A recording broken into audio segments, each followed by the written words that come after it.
Question, निम्न में से किसे कैलोमल कहा जाता है? चलिए अब शुरुआत करेंगे और बताइए कि कैलोमल किसे कहा जाता है? कोरोसिव सब, एक वर्ड मैंने बोला कोरोसिव सब्लीमेंट, याद रखिएगा कोरोसिव मर्क्यूरिक क्लोराइड को कहा जाता है कोरोसिव सब्लीमेंट, ठीक है ना, मर्क्यूरिक क्लोराइड को। तो सर ये तो नहीं हुआ, फिर मर्क्यूरिक, ठीक है ना, मर्क्यूरिक ज्यादा मोटा पेन हो गया यार, ठीक है, ये वाला क्वेश्चन हो जाए उसके बाद, क्लोराइड, मर्क्यूरिक क्लोराइड को कहा जाता है। कैलोमल किसे कहा जाता है? मर्क्यूरस क्लोराइड को, ये रस, और ये मर्क्यूरिक, ये रिक और रस का अंतर है, ज्यादा रसपान के चक्कर में मत पड़िएगा, नहीं गड़बड़ा जाएंगे। और मर्क्यूरिक क्लोराइड, ठीक है ना, मर्क्यूरिक अगर क्लोराइड हो जाए ये वाली चीज, वो वर्मिलियन के लिए भी प्रयोग होता है, कोरोसिव सबमिलेंट मर्क्यूरिक क्लोराइड, ठीक है ना।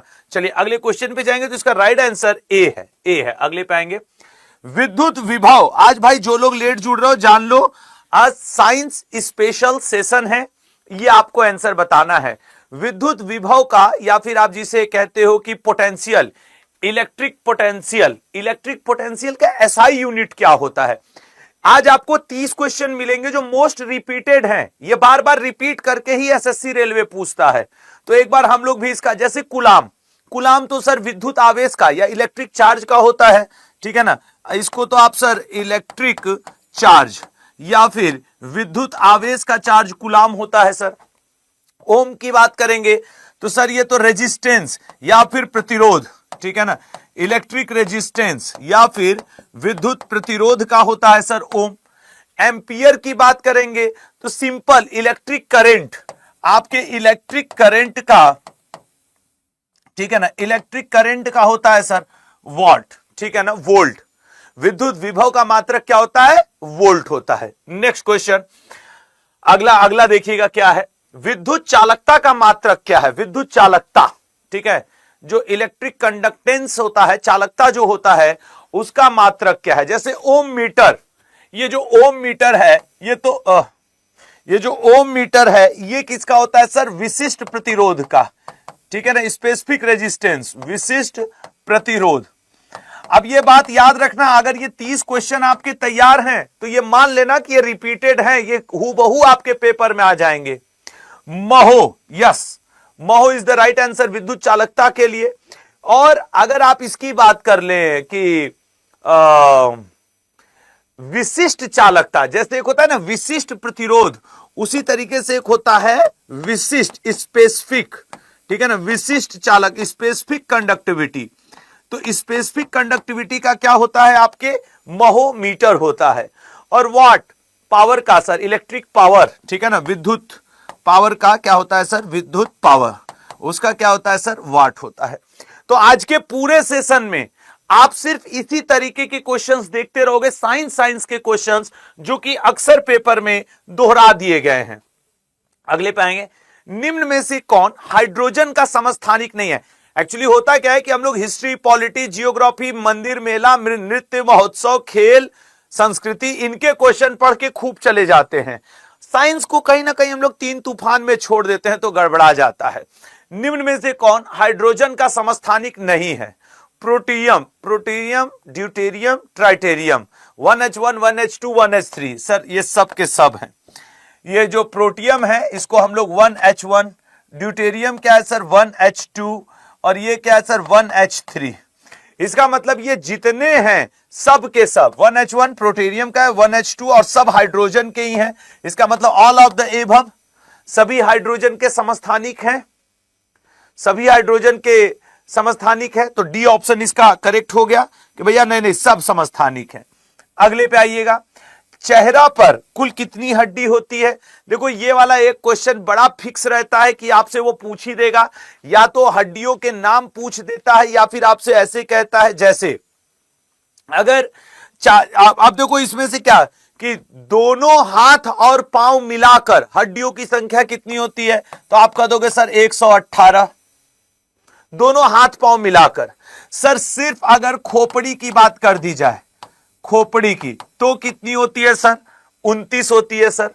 हम लोगों के कान में 6 हड्डी होती है, 2 मैलियस, 2 इंकस, 2 स्टेपस होती है। जो हम लोगों का कपाल होता है, क्रेनियम, जिसके अंदर ब्रेन सुरक्षित होता है, कपाल के अंदर, क्रेनियम के अंदर 8 हड्डी होती है सर, और चेहरे के अंदर सर 14 हड्डी होती है। उंगली की हड्डी को फ्लेंजेस कहते हैं, हथेली की हड्डी को कार्पल्स कहते हैं, पीछे मेटाकार्पल्स है, यहां से लेके कंधे से लेकर के ये आपके एल्बो तक ये वाली जो हड्डी हुई लल्ला, इसको हम लोग ह्यूमरस कहते हैं, अपर हैंड की जो है। तो इस तरीके की कई हड्डियों के नाम हैं जो आपको femur, vomer, tarsal, metatarsal, carpals, metacarpals, ये सारी हड्डियों के नाम हैं जो आपको याद रखने होंगे, ठीक है ना। चलिए, तो अगर आप मुस्कुराते हैं तो 14 प्रकार की हड्डियां आपकी एकदम खिलखिला जाती हैं, ठीक है ना, 14 प्रकार की हड्डियां आपकी खिलखिला जाती हैं। चलिए अगले क्वेश्चन पे आएंगे। रक्त समूह का एंटीजन होता है, रक्त समूह ओ का एंटीजन होता है कौन सा?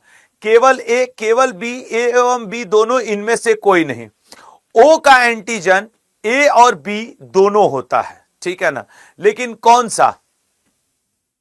ओ का जो एंटीजन होता है, ओ का एंटीबॉडी, एंटीजन नहीं, इसका एंटीजन तो कोई नहीं होता।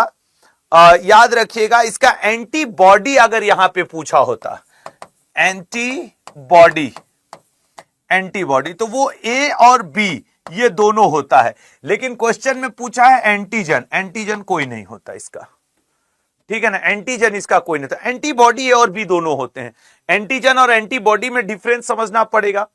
अब ये ऐसे छोटे छोटे हैं क्वेश्चंस जो मतलब अक्सर पेपर में रहते हैं, इसलिए मैंने आज के सेशन का स्पेशली नाम दिया, रोज से हट करके आज का सिर्फ साइंस को डेडिकेटेड किया क्लास, कि यार ये 25-30 क्वेश्चन में ना 1-2 क्वेश्चन डायरेक्ट पेपर में रहते हैं। अब कह रहे हैं कि डायलिसिस की खोज किसने की? कोलफ ने, मैकमिलन ने, डनलप ने, वुशवेल ने। पनडुब्बी का नाम सुने हो? पनडुब्बी, हाँ गुरुजी सुने हैं। ये जो वुशवेल है ना, इसने पनडुब्बी की खोज की थी, पनडुब्बी। अक्सर आपने सुना होगा कि हमने डनलप का गद्दा लिया है, डनलप का टायर लिया है। टायर की खोज जिस व्यक्ति ने की थी उसका नाम था डनलप, ठीक है ना।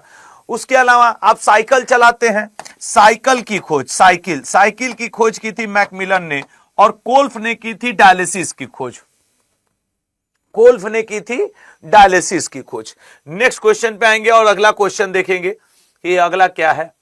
पृथ्वी का सबसे निकटतम तारा कौन सा है? हालांकि इसको साइंस में रखने की जरूरत नहीं है, लेकिन आप चाहें तो रख भी सकते हैं। देखो, वैसे हम लोग प्रकाश वर्ष में इसकी दूरी नापते हैं। साइरस की अगर आप दूरी देखोगे, दूरी के हिसाब से साइरस की देखोगे तो 8.60 लाइट ईयर, ये साइरस की दूरी है, 8.60 लाइट ईयर।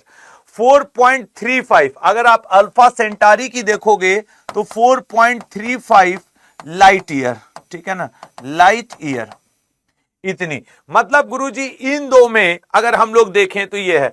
प्रॉक्सिमा सेंचुरी की अगर आप देखोगे तो 4.22 लाइट ईयर, 4.22। और वैसे ये रटा रटाया सा एकदम फिक्स रहता है कि ये 4.22 है, ये इतना है, तो कौन सा है? सूर्य 1 प्रकाश वर्ष से भी कम है। सूर्य क्या है? 1 प्रकाश वर्ष से भी कम है। तो पृथ्वी का सबसे निकटतम तारा कौन होगा? ये 1 लाइट ईयर से भी कम है, 1 लाइट ईयर से। इसीलिए हमने वैल्यू लिखी नहीं, कई सब उसमें डी मार देंगे, फिर कहेंगे कि ओ गुरु ये नहीं वो नहीं। आप देख लो, ये 8.60 लाइट ईयर है, 4.35 लाइट ईयर है, ये 4.22 लाइट ईयर है, और ये 1 लाइट ईयर है। पृथ्वी का सबसे निकटतम तारा अपना सूर्य ही है। अगले पॉइंट पे आएंगे। अगला, निम्न में से कौन हाइड्रा अम्ल का उदाहरण है?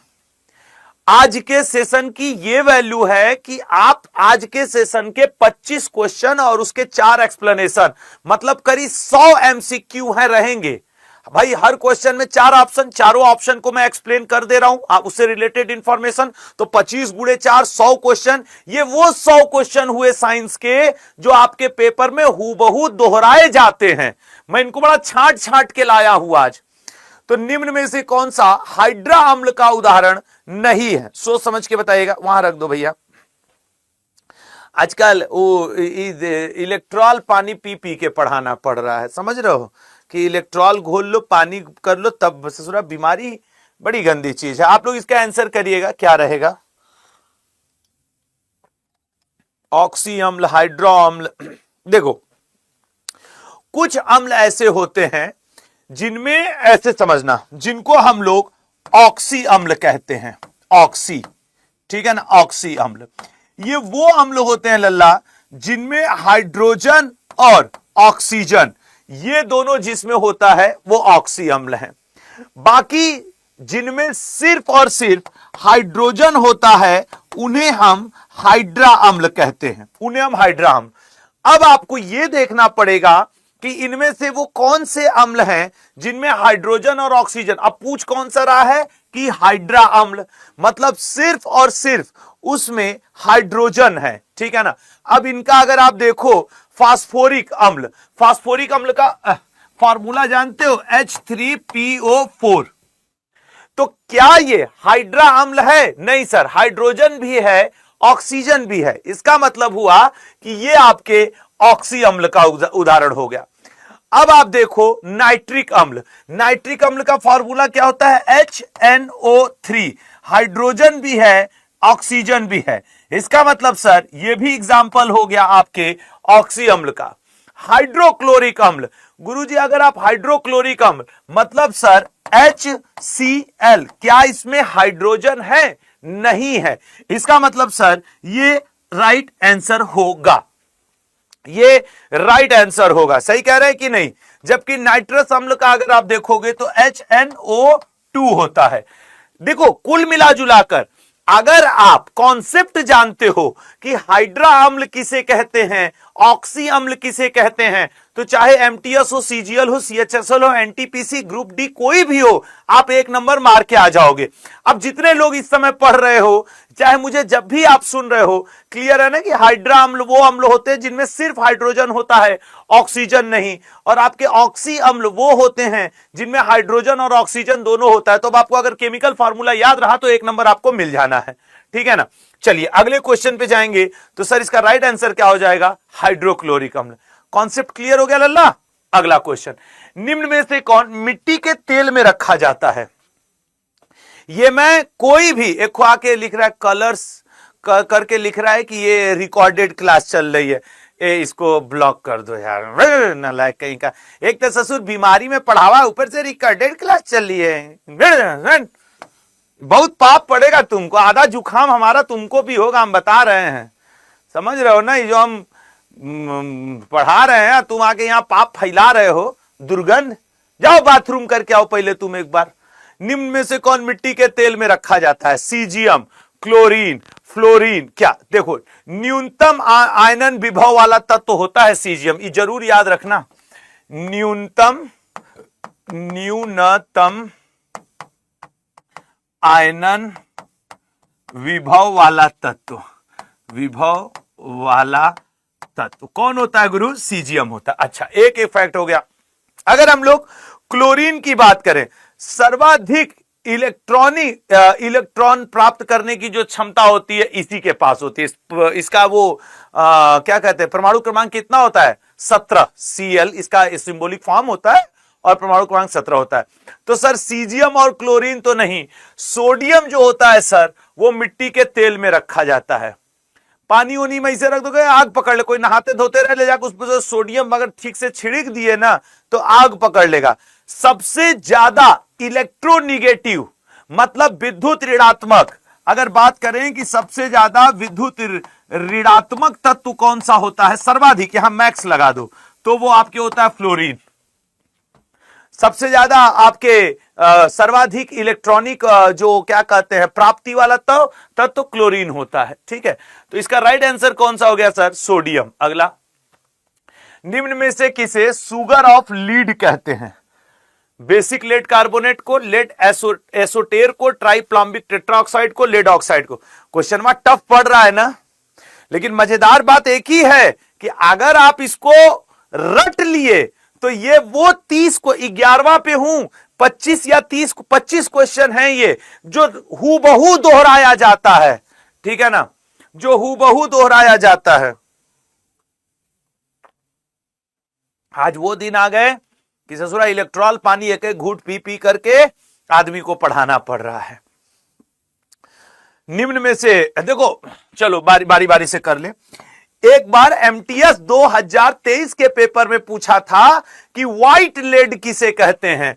एमटीएस 2023 में तो नहीं मान लो उस समय, लेकिन अगर इस बार वाले में पूछा तो बता देना white lead basic lead carbonate को कहते हैं, इसका मतलब उसे सुगर ऑफ लेड तो नहीं कहते हैं गुरुजी। अब आया लेड एसीटोर और ट्राइप्लॉम्बिक टेट्राऑक्साइड। ट्राइप्लॉम्बिक टेट्राऑक्साइड को ना रेड लीड कहते हैं, इसको रेड लीड कहा जाता है ये। और lead oxide, sir lead oxide इसी को तो हम लोग प्यार से कहते हैं लिथार्ज, इसी को तो हम लोग कहते हैं लिथार्ज, लिथार्ज। तो राइट आंसर क्या हुआ? लेड एसोटोर, ठीक है ना, लेड एसोटोर। चलिए Pb3O4 यही है आपके ट्राइप्लॉम्बिक टेट्राऑक्साइड।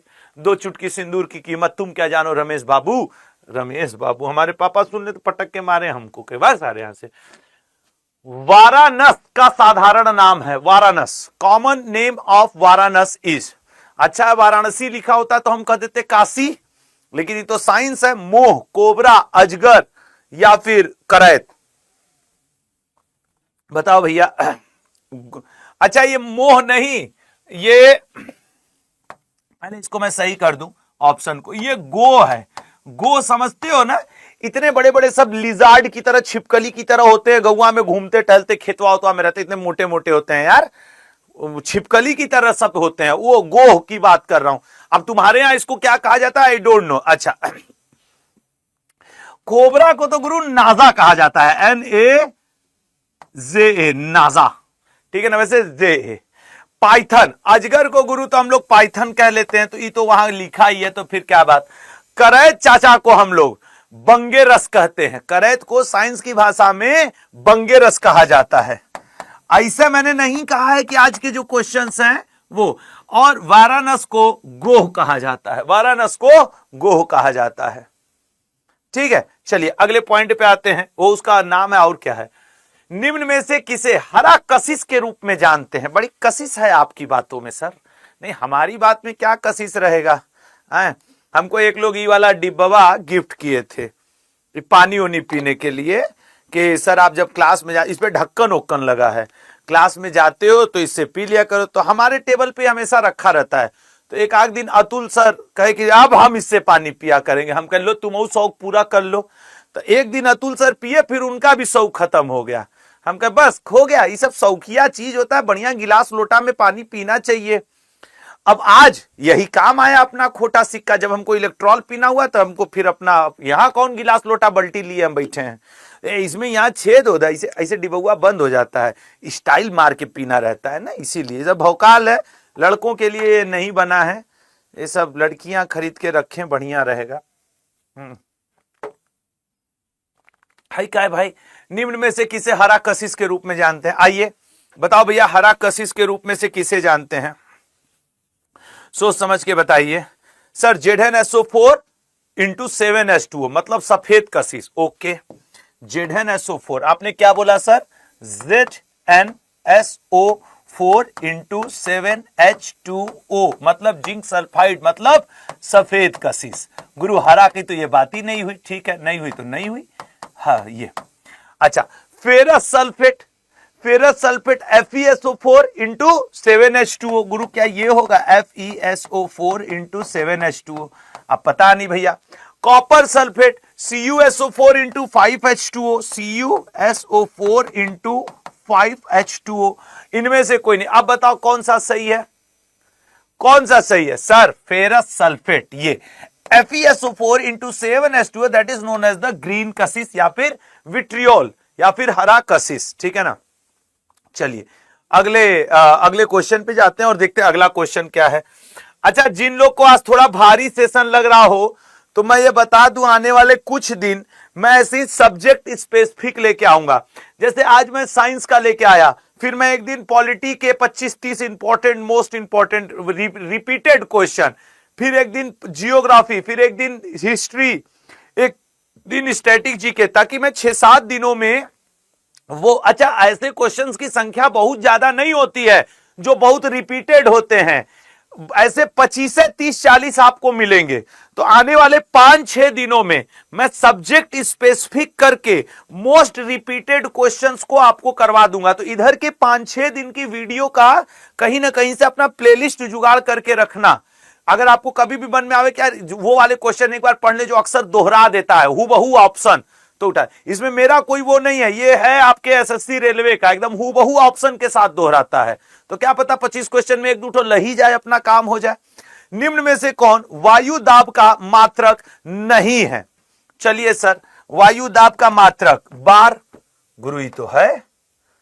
मिली बार, ई भी है। कै बार, ई नहीं है। नहीं, मिली बार ठीक है, बार है, मिली बार है। उसी तरीके से सर टोर भी है। तो इसका मतलब सब मात्रक है। हाँ, सब मात्रक है। ध्यान से देख लो, एक टॉर इक्वल टू 133.8 पास्कल होता है। ये याद रखना, एक torr is equal to 133.8 pascal. अब बताओ होता है कि पास्कल तो दाब का मात्रक होता है ना, इसीलिए मैंने तुरंत बताया। 1 मिली बार बराबर 10 के घाते 2। 1 मिली बार बराबर 10 के पावर 2 बार। ले, इसका मतलब ये भी हुआ सर। हाँ, ये बार नहीं, पास्कल लिख लो। ये 10 के पावर 2 पास्कल। ये मतलब गुरु ये अब बार तो होता ही है, ठीक है ना। बार तो एक बार बराबर 10 के घाते 5। एक बार is equal to 10 to the power 5 newton metre square. ये सर आपके सबसे स्ट्रॉन्ग टॉपिक कौन से हैं? मेरे सबसे स्ट्रॉन्ग टॉपिक कौन से, अब हमको खुद नहीं पता मेरा स्ट्रॉन्ग टॉपिक। हम कंप्लीट जीके जीएस पढ़ाते हैं। अब यार ये 10वीं 12वीं के लिए क्या स्ट्रॉन्ग टॉपिक देखा जाए, क्या लो। हाँ, अगर इस क्वेश्चन का आंसर अगर तुम ऐसे पूछो कि सर आप किस सब्जेक्ट के टीचर बनना चाहते थे और आपका फेवरेट सब्जेक्ट क्या है, तो ईमानदारी से बताऊं तो मैं बनना चाहता था साइंस का टीचर। मेरा फेवरेट सब्जेक्ट हिस्ट्री है। मेरा फेवरेट सब्जेक्ट हिस्ट्री है।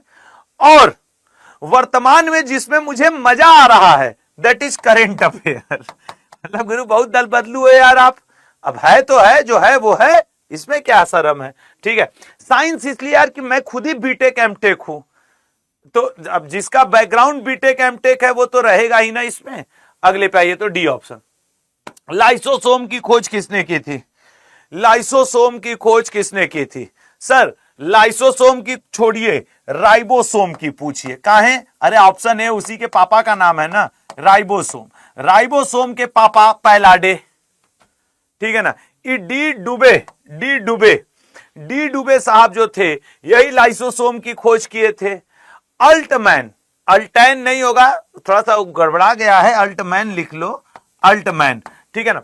अल्टमैन साहब जो थे ये माइट्रोकांड्रिया की खोज कर दिए थे। अब सच से बताओ, ये वाले क्वेश्चन अक्सर दोहराता नहीं है साइंस।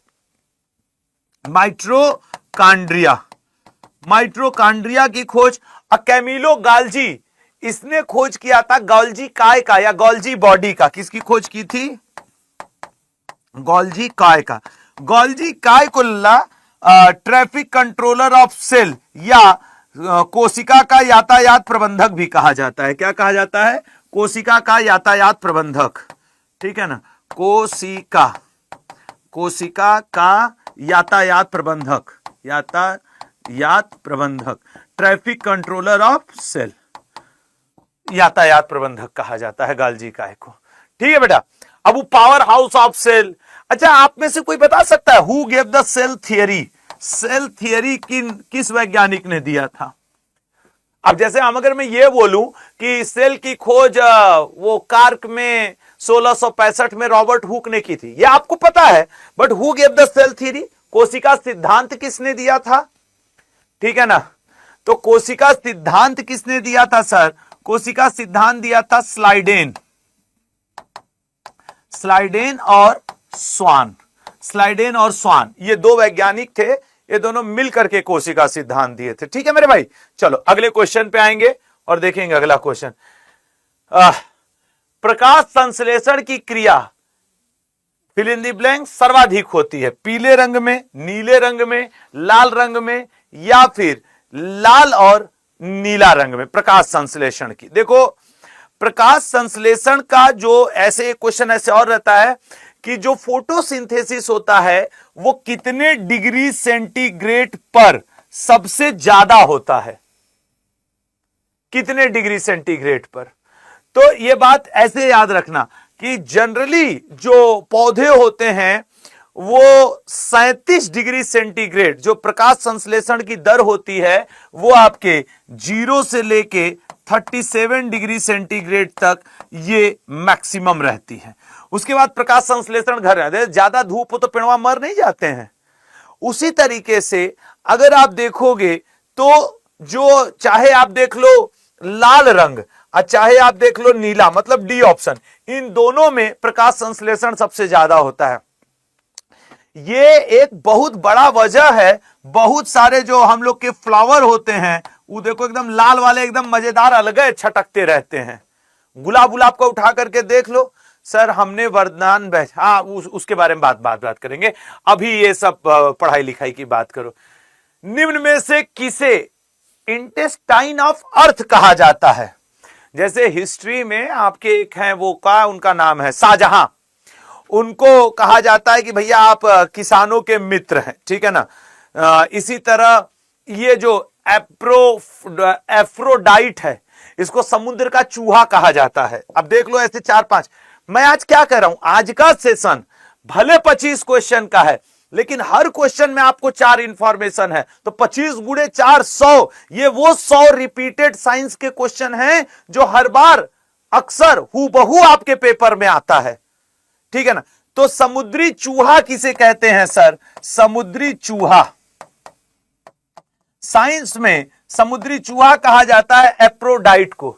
हालांकि वो नालायक औरंगजेब उसने छत्रपति शिवाजी महाराज को पहाड़ी चूहा कहा था। अगर यही क्वेश्चन आ जाए आपके हिस्ट्री में कि किसने छत्रपति शिवाजी महाराज को पहाड़ी चूहा कहकर संबोधित किया था, तो वो नालायक औरंगजेब। खैर, तो एफ्रोडाइट समुद्री चूहा, ये एफ्रोडाइट को कहा जाता है। उसी तरीके से डॉग फिश, ये जो शार्क है ना, sometime it is also refer as dog fish. Shark को समटाइम हम लोग डॉग फिश के रूप में भी जानते हैं, ठीक है ना। और इसे जैसे हिप्पोकैम्पस, हिप्पोकैम्पस है जिसे हम लोग इंटेस्टाइन ऑफ अर्थ भी कह सकते हैं। नहीं गुरु, ऐसे कैसे कह सकते हैं? इंस्टेंटाइन ऑफ अर्थ बताओ। अरे यार, केचुआ को कहते हैं और का, डी ऑप्शन, केचुआ को कहा जाता है। और हिप्पोकैम्पस जो होता है या हिप्पोपोटामस, हिप्पोकैम्पस ही वैसे उसको बोलते हैं, हिप्पोकैम्पस को या समुद्री घोड़ा, इसको ऐसे जैसे लोकल लैंग्वेज में हम लोग समुद्री घोड़ा कहते हैं। मृदा उर्वरता का बैरोमीटर भी इसको कहा जाता है, ठीक है ना। अगले पॉइंट पाएंगे तो इसका डी ऑप्शन सही है, डी।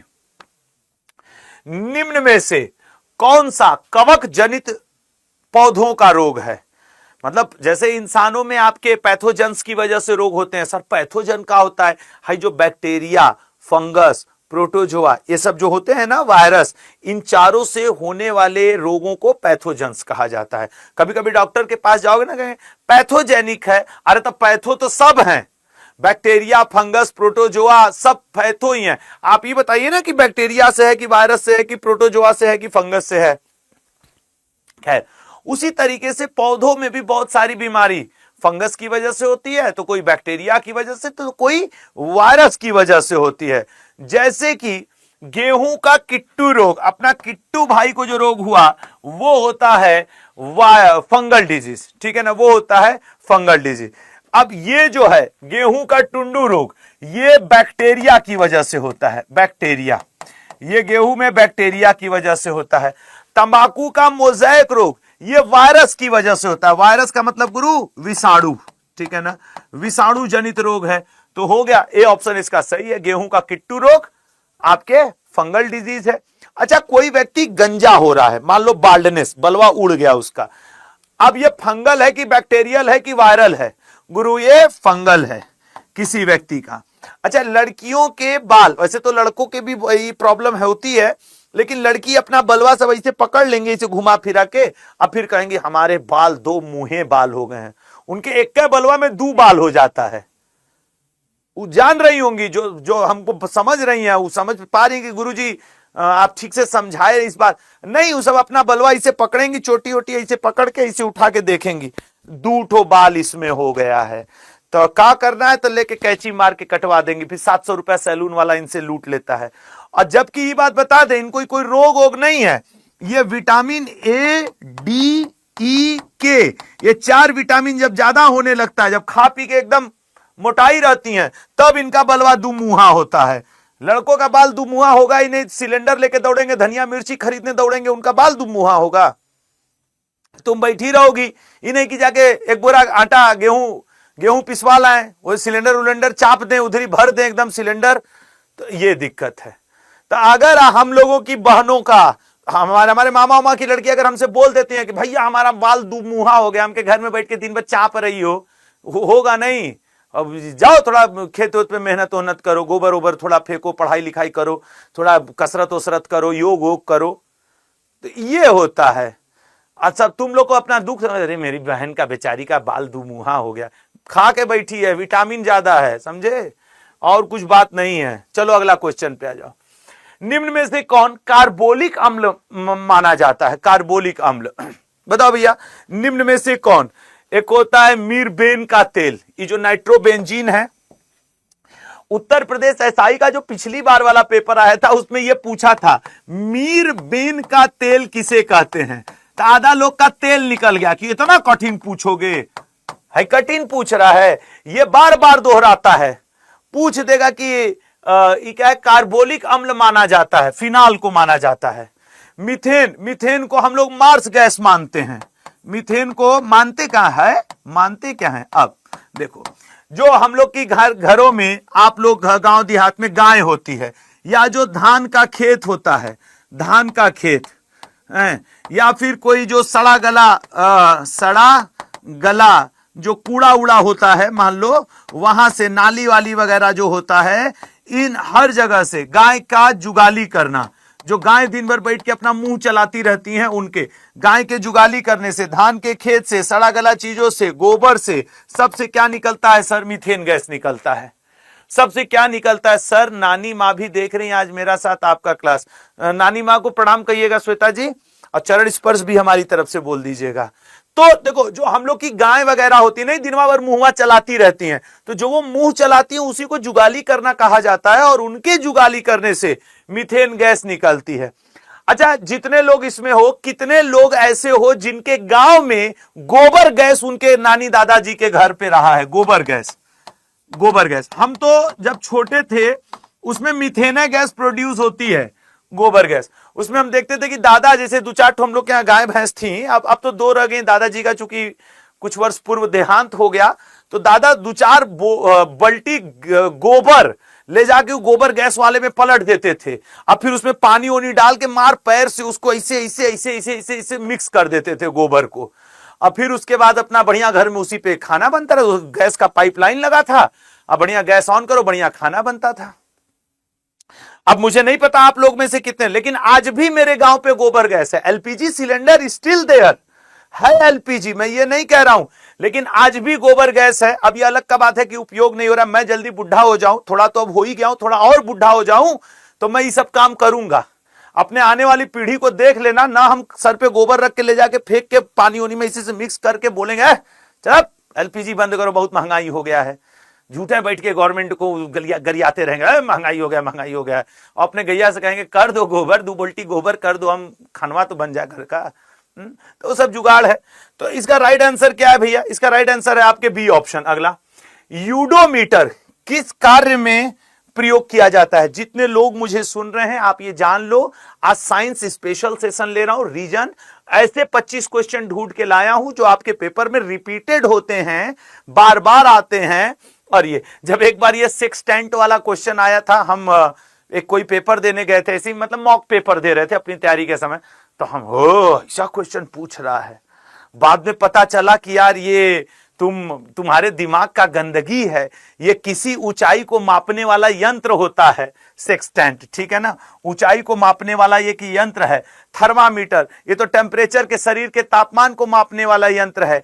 विकिरण को मापने के लिए रेडियोमीटर है। तो फिर यूडोमीटर किसके लिए है? वर्षा मापक यंत्र है यूडोमीटर, ठीक है ना, वर्षा मापक यंत्र है यूडोमीटर। अगले क्वेश्चन पे आएंगे लल्ला, ये ऑप्शन अगला, निम्न में से कौन सा प्रोटीन अंडे में पाया जाता है?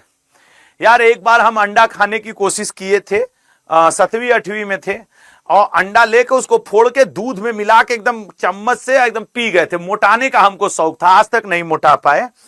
फिर भाई 2 दिन तक मेरा आंख लाल था, उल्टी 2-3 बार आया, सब बड़ा दिक्कत हुआ।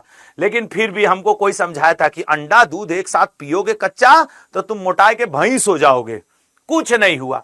फिर 3-4 दिन के बाद तबीयत सही हुआ, फिर 2 अंडा फोड़े, दूध में डाले, घोल के मम्मी के चुपके से जाकर के उधर पी लिए, फिर तबीयत खराब। भाई वो 7वीं 8वीं के बाद आज तक मजाल है जो मैं अंडा खा लूं।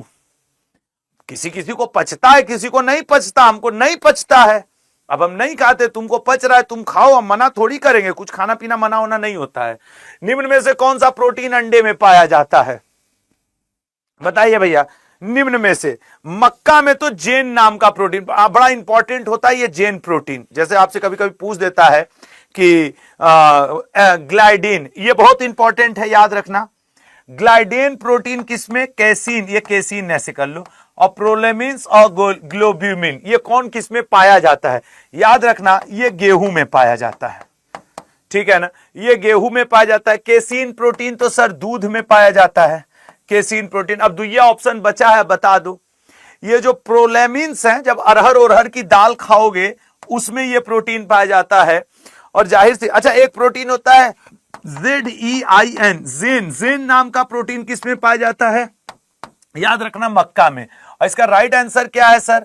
इस क्वेश्चन का जो राइट आंसर हो जाएगा लल्ला, वो हो जाएगा आपके ए ऑप्शन, ठीक है ना, राइट ऑप्शन ए ऑप्शन। तो ये आपके जेन नाम का प्रोटीन पूछ देता है, कभी कभी पूछ देता है गुलेटिन, गुलेटिन्स नाम का प्रोटीन, वो आपके अनाज में पाया जाता है। ग्लोबिन नाम का प्रोटीन, ग्लोबिन वो आपके ब्लड में, हीमोग्लोबिन, हिम मतलब मिस्र की भाषा में रंग होता है, और ग्लोबिन मतलब प्रोटीन होता है। तो जो लाल रंग का प्रोटीन है वही हीमोग्लोबिन है। कहा कि रक्त में हीमोग्लोबिन पाया जाता है। हिम मतलब मिस्र की भाषा में रंजक या रंग होता है, और ये जो ग्लोबिन है वो एक प्रोटीन है। एक्चुअली ये दिखने में लाल है, that's why it is known as the haemoglobin. वो एक रीजन है कि उसका नाम हीमोग्लोबिन पड़ा है। आइए अगले पॉइंट पे आते हैं। किस विटामिन को विटामिन एच के नाम से भी जाना जाता है?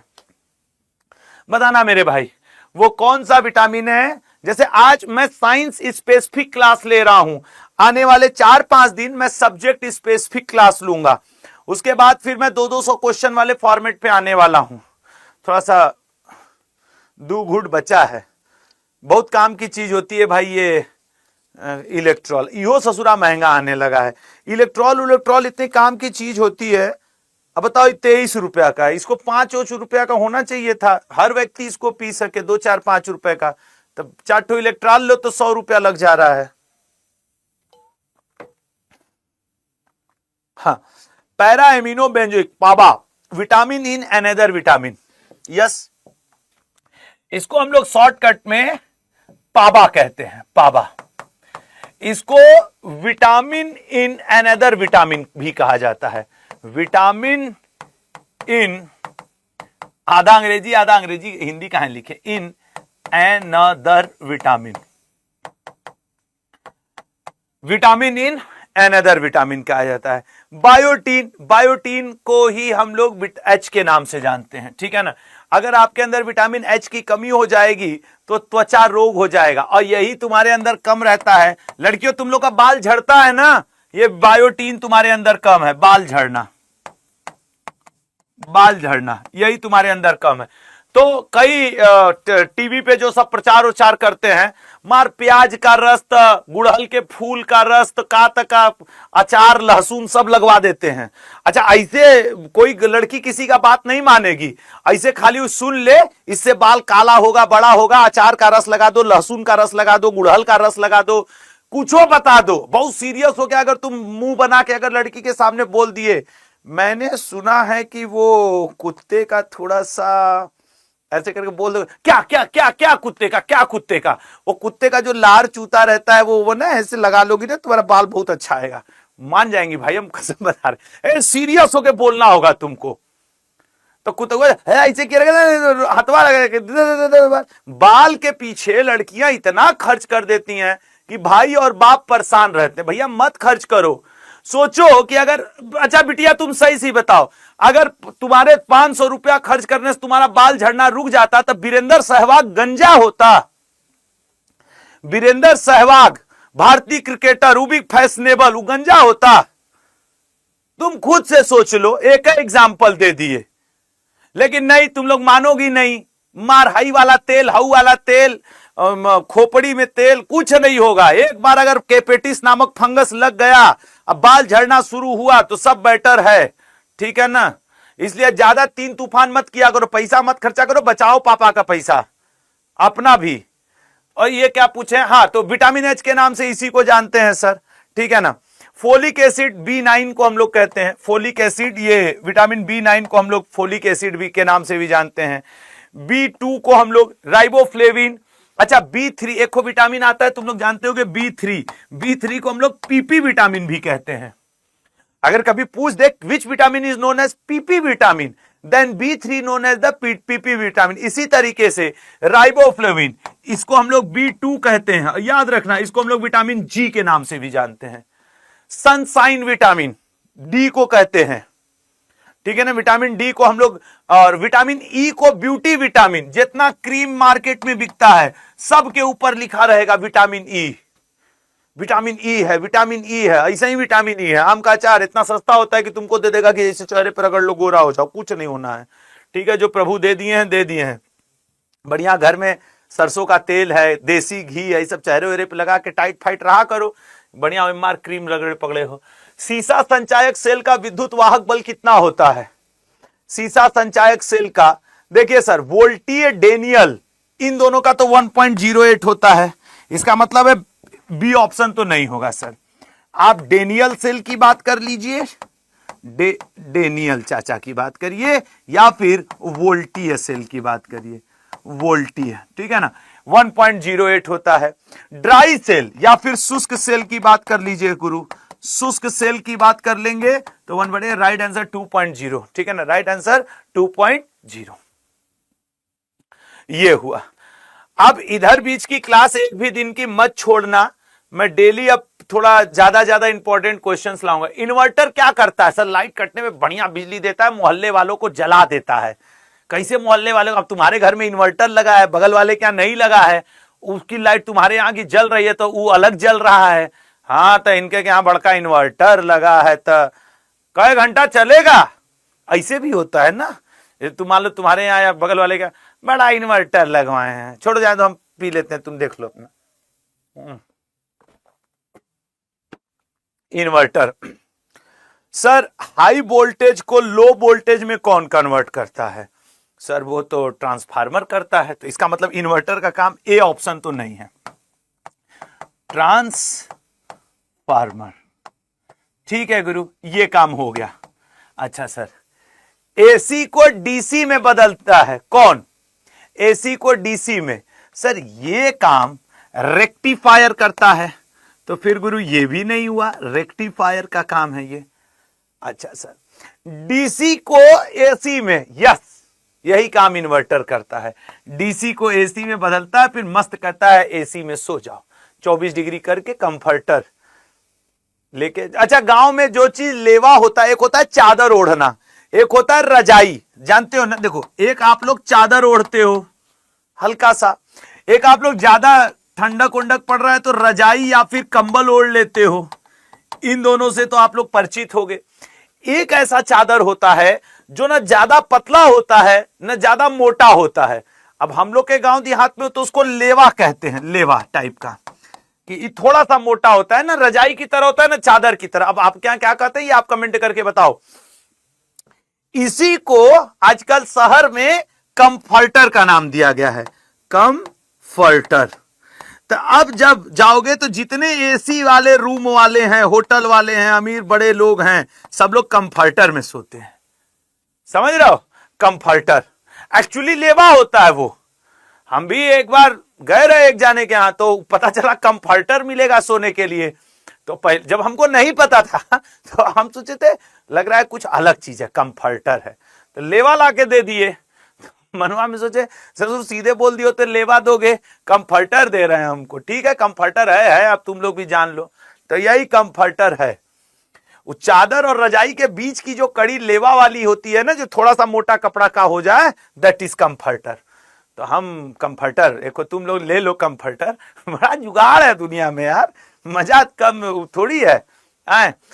तो चलिए, आजकल हमारी स्थिति बड़ी गड़बड़ा गई है एक मैटर में, अभी बताते हैं। इसका राइट आंसर क्या है गुरु? राइट आंसर है, आप 36 बार बताएं, डीसी को एसी में बदल रहा है। अगले पे आओ। क्लोरीन की खोज किस वैज्ञानिक ने किया था? क्लोरीन की खोज देखिए सर, पोटेशियम, कैल्शियम, सोडियम और मैग्नीशियम। क्या कहना चाह रहे हो गुरु? गुरु देखो हम कहना चाह रहे हैं पोटेशियम, पोटेशियम। ठीक है गुरु। गुरु तुमने कैल्शियम भी बोला है, अच्छा लो कैल्शियम भी। गुरु तुमने मैग्नीशियम भी बोला है, हाँ मैंने मैग्नीशियम भी। तो कैल्शियम हो, पोटेशियम हो, मैग्नीशियम हो, सोडियम हो, इन सब की खोज हमारे डेवी ने किया है। इन सब की खोज किसने किया है? डेवी ने। एच कैवेंडिश, इनके आगे नाम है एच है, हाइड्रोजन की खोज किए हैं, ये हाइड्रोजन की खोज किए हैं। रदरफोर्ड, ये सर नाइट्रोजन की खोज किए हैं, नाइट्रोजन की खोज किए हैं। और CW सीले, हम क्यों पीले गीले? सर यही खोज किए हैं क्लोरीन की। ठीक है ना, यही खोज किए हैं क्लोरीन की। तो यहां पे आपका 25 क्वेश्चन का सेक्शन समाप्त होता है।